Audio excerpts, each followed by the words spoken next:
Olá, eu sou a Tatiane Tereza e esse é o Tempo de História.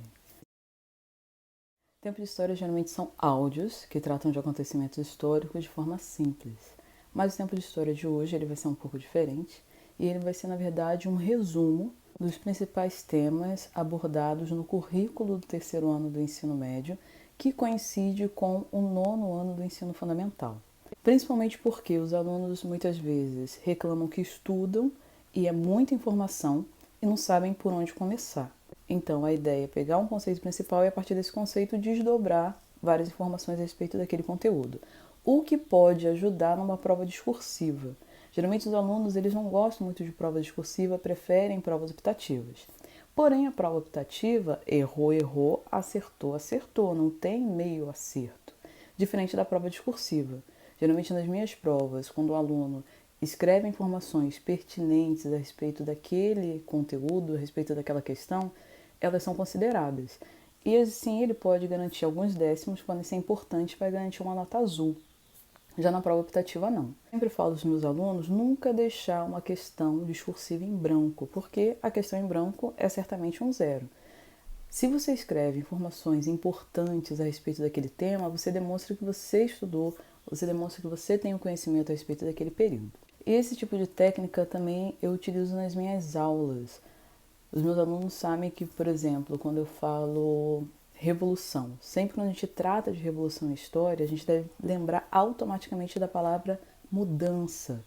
Uma revolução é uma grande mudança, uma grande transformação, é um giro quase de 180 graus na vida de uma sociedade.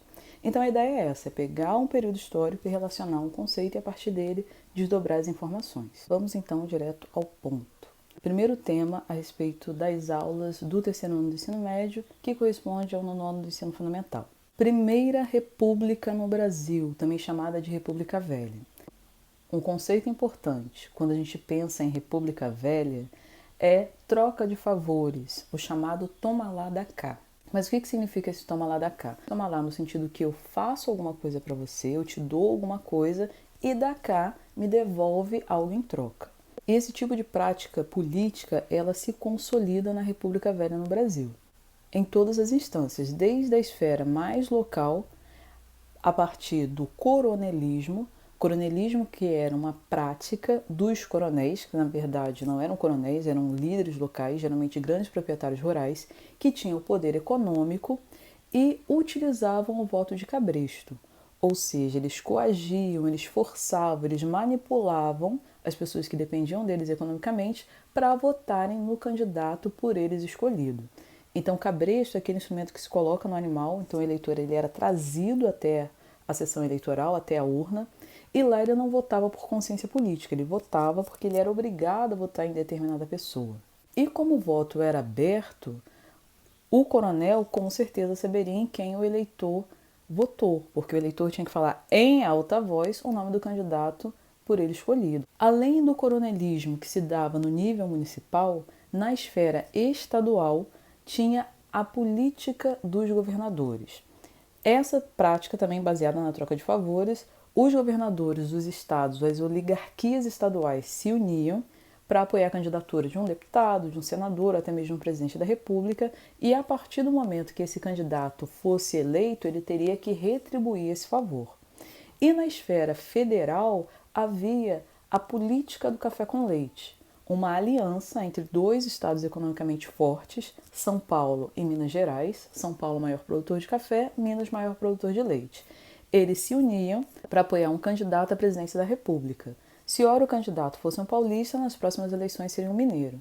E assim eles iam se revezando na cadeira da presidência da República e se perpetuando à frente da política brasileira. E essas trocas de favores também nos ajudam a entender as revoltas que aconteceram no período, porque essas trocas de favores beneficiavam um pequeno grupo, uma pequena oligarquia, enquanto a maior parte da população, apesar da república, da coisa que pertence a todos, da coisa pública ter sido feita no Brasil, a maioria da população estava afastada, alijada desses benefícios. Com isso acontece a revolta da vacina, a revolta da chibata, a guerra do contestado, a guerra de Canudos e até mesmo o movimento dos cangaceiros no sertão nordestino.